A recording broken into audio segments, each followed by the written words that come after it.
함께 표어를 같이 한번 읽어보겠습니다. 믿음의 장수자여 전성자이신 예수님을 바라보자. 아멘.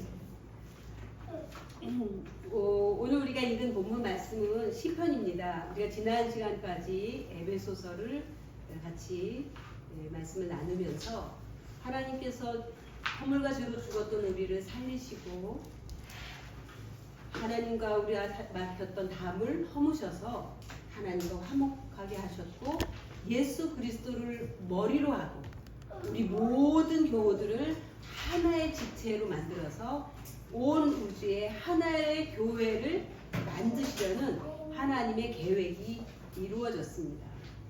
그게 에베소서의 핵심이어서 이제 우리는 모두 하나님께서 만들어 가시는 그 하나의 교회의 몸을 아름답게 세워가는 역할을 새 사람으로서 해 살아가야 되는 것을 같이 나누는데요. 오늘 본문 말씀은 이 시편 95편에서 100편까지는 신정시라고 보통 말을 합니다. 이 시편은 여러 가지 이 장르에 따라서 10가지로 분류가 돼요. 그 중에 이제 95편에서 100편까지를 신정시라고 하는데 이거는 하나님께서 온 세계를 다스린다라고 하는 그 사상에서 고백한 시들의 모음입니다.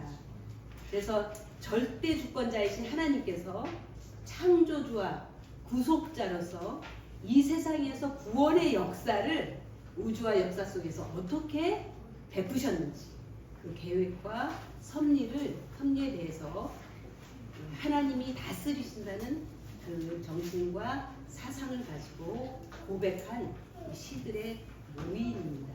그러니까 다시 말하면 이 하나님께서 온 우주를 다스리면서 구원의 역사를 이루어 가신다고 하는 그 정신이 사실은 에베소에서 우리가 이루어진 것입니다.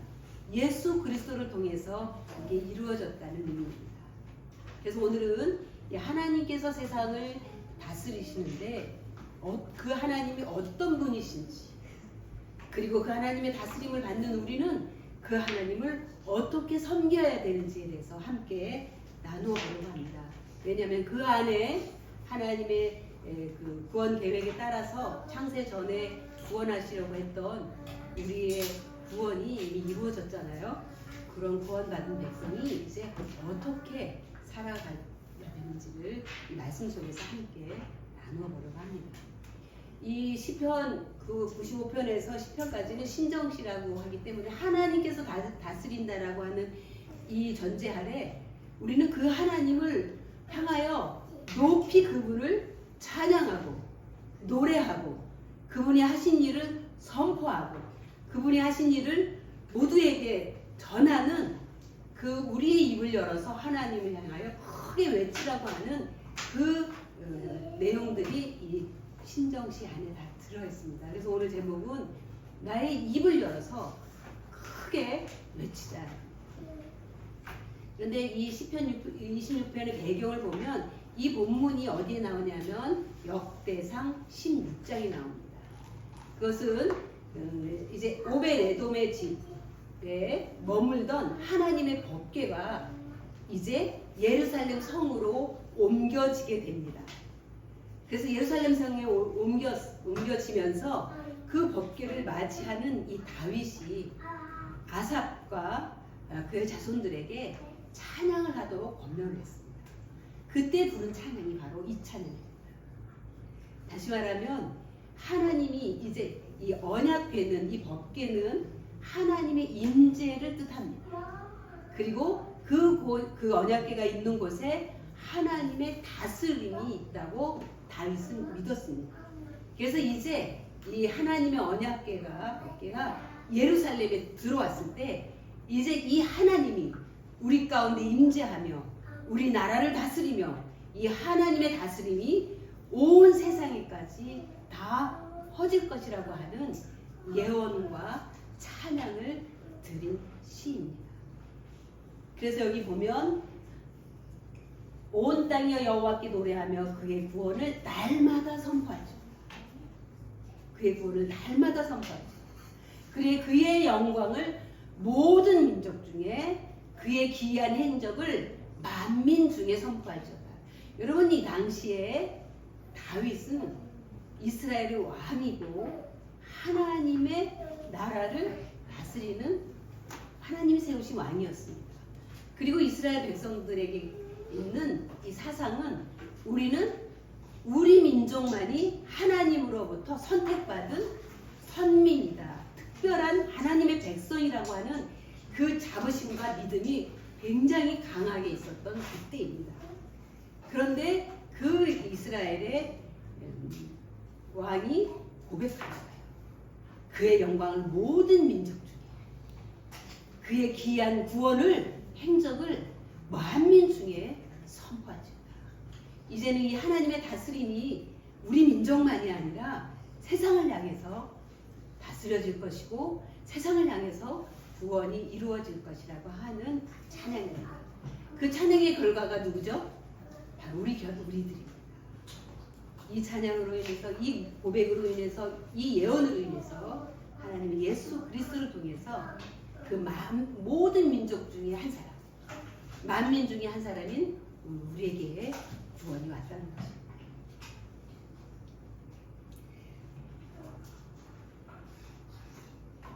그래서 이 하나님이 다스리시는 이 나라에 그 하나님의 다스림과 구원을 받은 백성들이 어떻게 하나님을 찬양하고 어떻게 입을 크게 벌려서 하나님을 외칠 것인가, 하나님을 향하여 어떻게 그를 노래할 것인가. 세 가지로 본문은 얘기하고 있습니다. 하나는 노래들을 통해서 하나님의 영광과 구원을 크게 외치라는 거예요. 그리고 사실 우리는 어떤 본질적인 것을 잘 압니다. 예를 들면 노래라는 것을 잘 알죠. 노래는 우리가 잘 부르기도 하고 또 늘 즐겁게 노래를 이제 부르죠. 그런데 그 노래가, 그 노래의 의미를 진정으로 우리가 깨닫고 느끼면서 고백하면서 부르기는 사실 쉽지는 않아요. 우리는 무심코 노래를 가사를 따라서 부를 수도 있고 음률을 따라서 부를 수 있지만 정말 그 의미를 생각하면서 노래 부르는 것은 쉽지 않습니다. 그것은 그 노래에 온전히 집중해서 그 의미를 생각하면서 부를 때에야 그 노래의 참 의미를 부를 수 있는 거예요. 그런데 이 노래들을 부를 때에 첫째, 새로운 의미를 담아서 새 노래로 부르라는 거예요. 여기 1절에 새 노래로 여호와께 노래하라. 여러분, 새 노래라는 것은 새로운 가사에 새로운 곡조를 얹은 그러한 새 노래가 아니고 새로운 의미, 내가 똑같은 말씀이어도 새롭게 깨달은 의미를 가지고 부르라는 거예요. 새로운 마음으로 부르라는 거예요. 다시 말하면 하나님에게는 언제나 똑같은 노래가 없다는 거예요. 항상 새 마음으로 새 의미를 가지고 새롭게 깨달은 걸 가지고 하나님께 노래하고 외치라는 것입니다. 그 노래가 하나님의 영광과 구원을 선포한다는 거죠. 그런데 두 번째로는 누가 그 노래를 하느냐? 온 땅이 하는 거예요. 이스라엘 백성만 하는 게 아니에요. 온 땅이, 이 온 땅이라고 하는 것은 모든 민족이, 만민이, 모든 족속이 이 노래를 부르라는 거예요. 여러분, 그러면 이 노래를 부를 사람 중에 나는 들어가나요? 이 노래를, 새 노래를 부를 사람은 바로 구원받은 나입니다. 그리고 이 노래의 주제는 항상 그분의 구원을 노래하는 것입니다. 하나님이 행하신 일들, 기적과 같은 그 일들, 예수님께서 이루신 그 구원을 언제나 노래하라는 것입니다. 여러분, 우리는 많은 가사로 노래할 수 있습니다.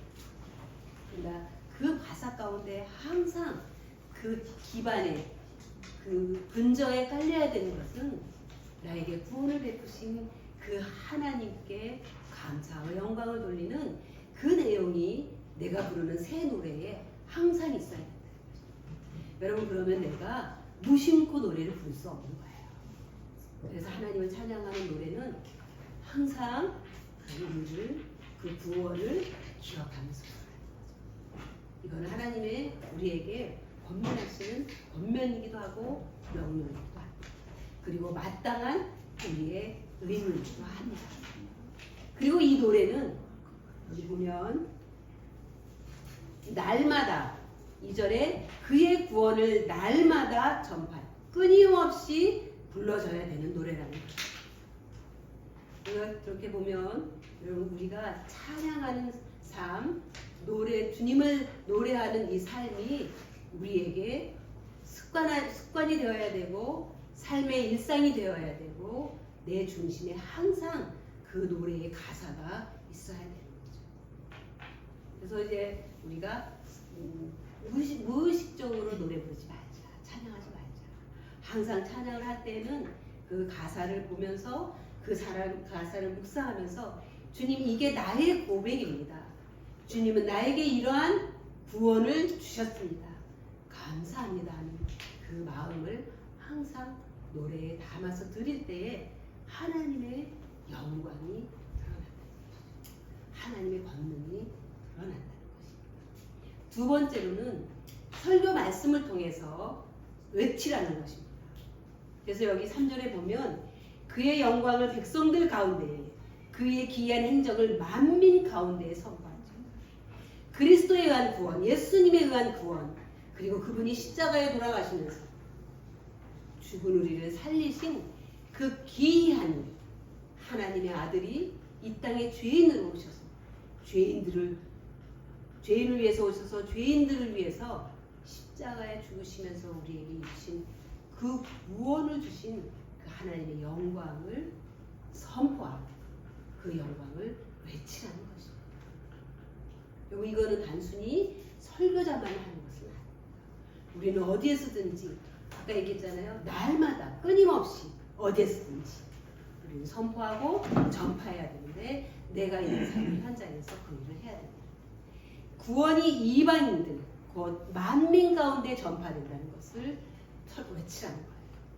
이스라엘 민족을 넘어서 에베소서에서 얘기했던 이방인들 그들과 하나의 교회를 이루는 이 놀라운 일을 전파하는 것입니다. 그리고 우리가 하나님의 그 구원의 은총을 통해서 구원을 받은 우리는 이러한 하나님이 하신 일들을 외치면서 전파하라는 것입니다. 세 번째는 예배를 통해서 영광과 구원을 외치라는 것입니다.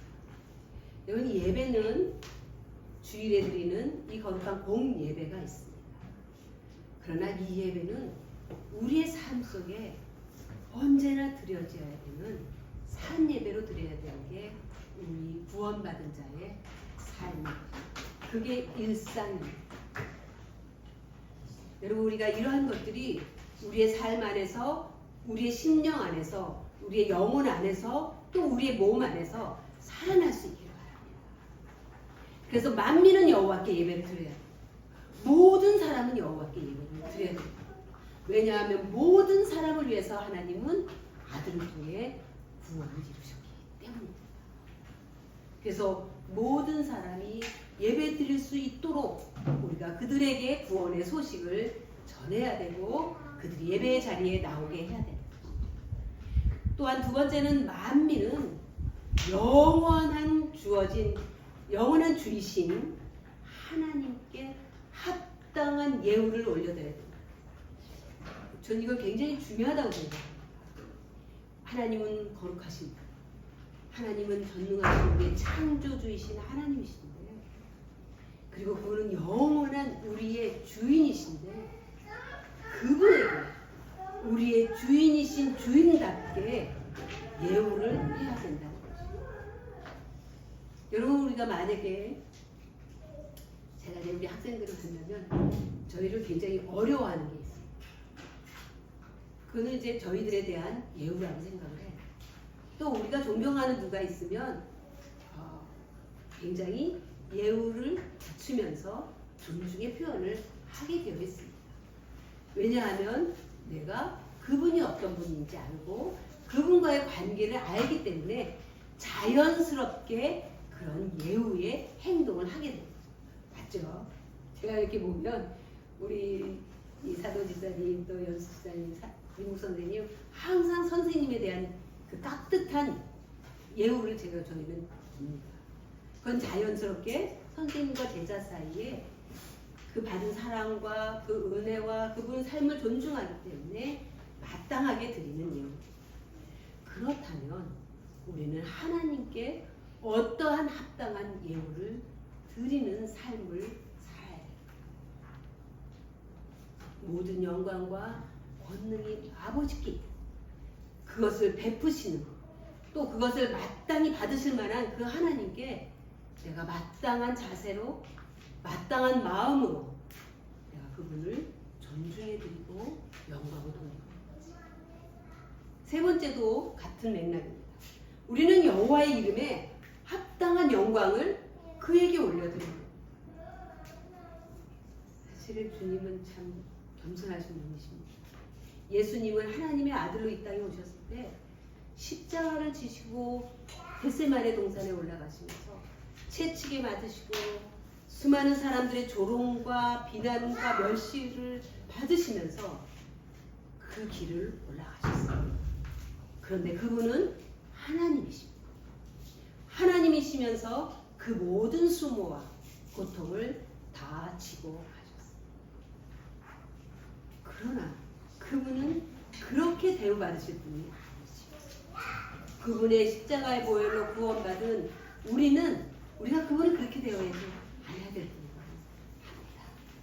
그래서 우리는 무릎을 꿇고 마음의 옷깃을 여미고 그분을 존중하고 존귀히 여기며 경외하는 것입니다. 사실 이스라엘 민족들이 우리가 구약에서 보면 얼마나 그 하나님을 깍듯하게 섬깁니까? 그 여호와라는 이름을 감히 부를 수 없죠.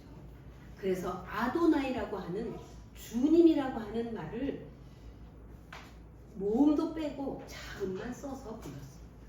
부르지도 않았습니다. 그 글자를 쓰고 너무나 두렵고 떨리는 마음, 너무나 존귀한 이름이기 때문에 그렇게 했습니다. 또 그러한 마음으로 하나님의 말씀을 지켰습니다. 물론 그게 시간이 지나면서 그 뜻이 왜곡이 되고 본질이 잘못되어서 이스라엘 사람들이 그 정신은 빼고 행위만 남았지만 사실 이스라엘 백성들은 그 하나님을 너무나도 존귀히 섬겼습니다. 또 초대교회 교우들을 보면 참 놀랐습니다.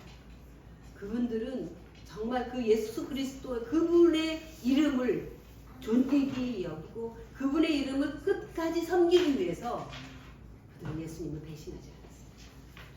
그래서 이 독일의 철학자 로체는 이 바클레이 주석에서 이렇게 기록하고 있습니다. 우리 히브리인들은 그들의 동시대 사람들에게 미친 사람들로 이루어진 종족들로 보였다. 이스라엘 사람들을 바라보면 이방인들 바라볼 땐 저 사람들 미쳤어. 어떻게 저렇게 신을 섬겨? 그러나 돌이켜볼 때 그것은 오늘날 우리에게 있어서 술 주정뱅이로 가득 찬 이 세상에서 술에 취하지 않는 유일한 민족인 것처럼 보인다. 저는 이 말에 얼마나 가슴에 동의가 되는지요. 왜냐하면 그들은 하나님의 심판을 두려워하는 대신에 살면서 심판이 도래하는 것을 오히려 기쁨으로 노래할 수 있었기 때문입니다. 여러분, 세상 사람들은 심판이 올까봐 두려워서 두려움에 떨면서 삽니다. 그런데 이 사람들은 그 심판이 아니라 그 심판을 오히려 기쁨으로 두 손 벌려 환영하며 기다리면서 노래한다는 것입니다. 왜 그렇습니까? 그들은 그 하나님을 기쁨으로 섬기면서 그 구원을 확신하기 때문입니다. 다시 말하면 이 사람들은 세상 속에서 이 미친 사람들이야 술 취한 사람들 같이 같다고 놀림을 받았지만 왜냐하면 세상 사람들과 같이 살지 않기 때문에 너무나 특별하게 살기 때문에 그래서 미친 사람 술주정뱅이 같이 살지만 돌아보면 세상 사람들이 마치 술 취한 사람처럼 살아갑니다. 왜냐하면 심판이 곧 임할 텐데도 그들은 심판을 준비하지 않고 두려워만 합니다. 그러나 이스라엘 사람들, 초대교회 사람들은 그 심판이 오는 것을 알지만 그 심판이 오는 것을 노래하며 준비하는 마음으로 살아가는 가장 멀쩡한 사람들. 공감되지 않습니까? 그래서 네 번째는 그 하나님께 예물을 드리고 갈 때는 하나님께 예배 드릴 때는 예물을 들고 가요. 무엇이 되었든 빈손으로 가지 말아요. 이 예물 이후에 이스라엘 제사에는 이 참송 이후에 예물을 들고 반드시 제사에 참석했다는 얘기가 있습니다. 그 예배자는 이 거룩함의 아름다움으로 예배하는데 여기 보면 그 아름답고 거룩한 것으로 여호와께 예배할지어다. 여기 9절에는 이렇게 나와 있지만 킹제임스 버전에는 거룩함의 아름다움으로 예배해요. 굉장히 중요한 뜻입니다. 왜냐하면 이 거룩함이라고 하는 것은 완전한 구별입니다. 그런데 하나님이 거룩하기 때문에 우리도 거룩하게 예배를 드려야 되는데 이 하나님의 거룩함이라는 뜻은 완전히 그분 외에는 어떤 것도 흉내낼 수 없는 완전히 구별된 것. 그것이 하나님의 거룩함.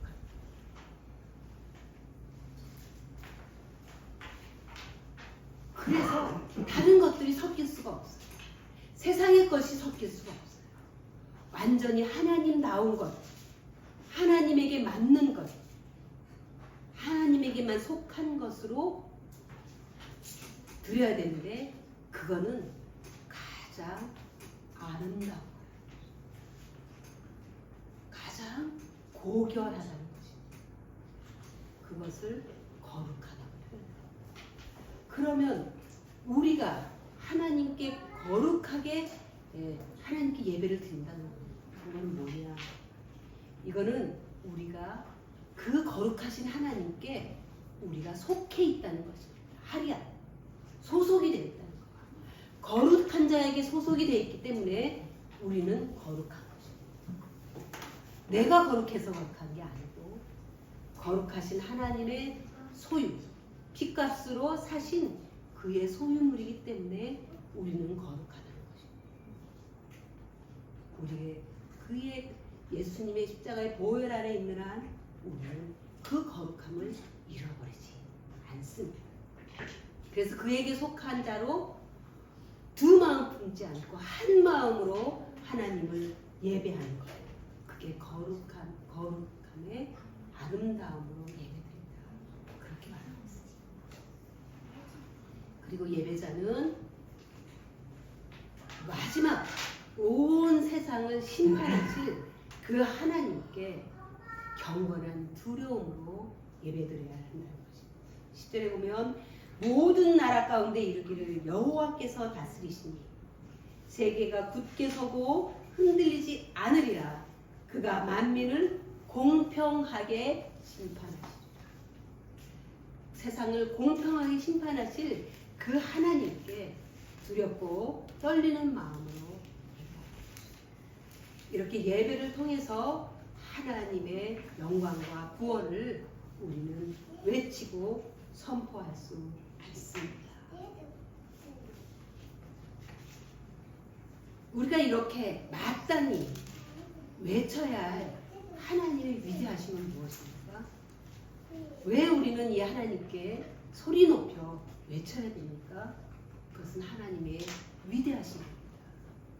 이 시편의 기자는 이렇게 말했습니다. 세상의 모든 우상들, 여기 나와 있죠. 5절에 세상의 모든 우상들은 거짓신이다. 이 우상이라고 하는 이브리의 뜻은 아무것도 아니라는 뜻이에요. 텅 빈 것이라는 뜻입니다. 그러니까 거짓신, 그 안에 아무것도 없다는 거예요. 거짓신이지만 하나님은 하늘을 지으신 창조주시. 세상의 사람들은 하나님이 만드신 걸 가지고 신이라고 섬깁니다. 해를 섬기고 달을 섬기고 나무를 섬기고 산을 섬기고 하나님이 만드신 그런 것들을 섬기면서 이게 우리를 지켜주시는, 우리에게 복을 주시는 신이다라고 말합니다. 그러나 그 모든 것들을 하나님이 다 만들지 않아요. 하나님은 모든 것들을 만드시고 주관하시는 신이 창조주이기 때문에 우리는 그에게 큰 소리로 노래하며 외쳐야 된다. 두 번째는 하나님은 그 모든 것들, 이 모든 만물의 소유주라. 그분이 만드셨고 그분이 다스리고 마지막 날까지 그분이 주관하시기 때문에 그분을 위대하시고 그분을 찬양하고 그 중에 우리도 들어가요. 그분이 우리의 소유주이기 때문에, 우리의 주권자이기 때문에, 우리를 사신 분이기 때문에 우리는 마땅히 입을 열어 외쳐야 됩니다. 세 번째는 하나님은 만민을 공평하게 심판하실 분이시기 때문에 우리가 그에게 외쳐 노래하며 소리를 쳐야 되는 것입니다. 다른 누가 우리를 심판하지 않습니다. 내가 이제 공부를 해서 사역을 할 때 어려운 일이 참 많이 있어요. 황당한 일도 겪기도 하고 좀 부당한 일도 많이 겪는데 싸울 수 없잖아요. 같이 똑같이 할 수 없으니까 이것을 우리가 스스로 해소하고 넘어가야 돼요. 그래서 그냥 할 수 없지. 해소 되는 할 수 없지. 내가 할 수 있는 것에서 할 수 없지. 그래도 삭혀주지 않으면 두 번째는 흔히 있는 일이 처음에 그렇게 해요. 두 번째는 할 수 없지. 그다음에 세 번째는 하시고 싶은 대로 하시라 그래요. 자기가 하겠다는데 우리가 어떻게 말려. 그냥 그렇게 속으로 삭혀. 또 어떤 힘든 일이 겪을 때는 주님이 아시지. 주님 언젠가는 진실을 아시게 될 거예요. 진실은 드러나게 되고 주님이 아시면 됐어요. 다섯 번째가 뭐냐면 하나님은 마지막에 심판하시는 분이시죠. 주님이 마지막 심판이기 때문에 그분이 아시면 됐어요. 그렇게 이제 삼키면서 지나갔던 기억들이 있습니다. 우리가 마지막 우리를 심판하시고 세상을 심판하실 분이 하나님이라는 걸 안다면 우리는 세상에 굴복하지 않습니다. 악에 굴복하지 않습니다. 불의한 일에 타협하지 않습니다. 우리가 하나님이 마지막 심판하신다고 하는 이거에 흔들리기 때문에 우리는 오늘 그 상황을 모면하려고 아까 타협하려고 했죠. 오늘 하나님은 마지막 날 만민을 공평하게 심판하실 것입니다. 마지막으로 이 팀 켈러 목사님의 시편 묵상에 이런 글이 나옵니다. 예배는 백성들 가운데 드려야 해요. 혼자 드리는 게 아니라 모든 백성들 가운데, 하나님을 믿는 백성들 가운데 나와야 돼요. 그래서 우리 공예배가 굉장히 중요해요. 또 안 믿는 사람들 가운데서도 드려져야 된다. 왜? 구원을 날마다 전파할 때 기쁜 소식을 담고 있어야 돼요. 예배 속에. 그래서 안 믿는 사람들이 그 예배를 볼 때에, 예배에 참여할 때에 그 기쁜 소식을 듣고 구원의 소식을, 구원의 하나님 앞에 나올 수 있게 하세요. 두 번째는 믿지 않는 자들에게 이 거룩이 아름다운, 그럼 믿지 않는 자들에게 사실 이 거룩은 너무나도 색다른 것입니다. 너무나도 자기들과 다른 것입니다. 너무나도 세상 것과 구별되는 것입니다. 그래서 이 거룩의 아름다움을 볼 때에 그들은 이 예배에 대한 경외감을 가질 수 있다. 그래서 이 예배 이상 그들에게 좋은 임팩트를 줄 수 있는 게 없다. 예배는 믿지 않는 이들을 압도하고 그들을 움직이는 힘이 있어야 돼. 저도 이런 예배가 되기를 갈망합니다. 제가 중요한 역할을 해야 되겠지만 우리 모두가 이 예배가 정말 우리의 구원의 소식을 내가 스스로 느끼고 감사하고 기뻐하면서 외칠 수 있어야 되고, 누가 참석을 하든 이 구원의 소식이 함께 나누어져야 되고, 내가 세상에서 살던 모습과 정말 뭐가 다르네, 이 거룩이라는 것은 세상 것과 구별되고 그것은 너무나 아름다운, 내가 그 안에 들어가고 싶은 그러한 압도하는 그러한 임팩트, 그러한 영감을 줄 수 있어야 된다는 것입니다. 오늘 기뢰교회 우리 기뢰교회 교회의 예배는 정말 뜨거운 예배가 되기를 원합니다. 하나님의 영광과 구원이 선포되고 믿지 않는 자들이 거룩의 아름다움을 보고 이 안에 함께 감동이 되어서 참여하는 예배를 드리는 우리 예배가 될 수 있기를 바랍니다. 함께 기도하겠습니다.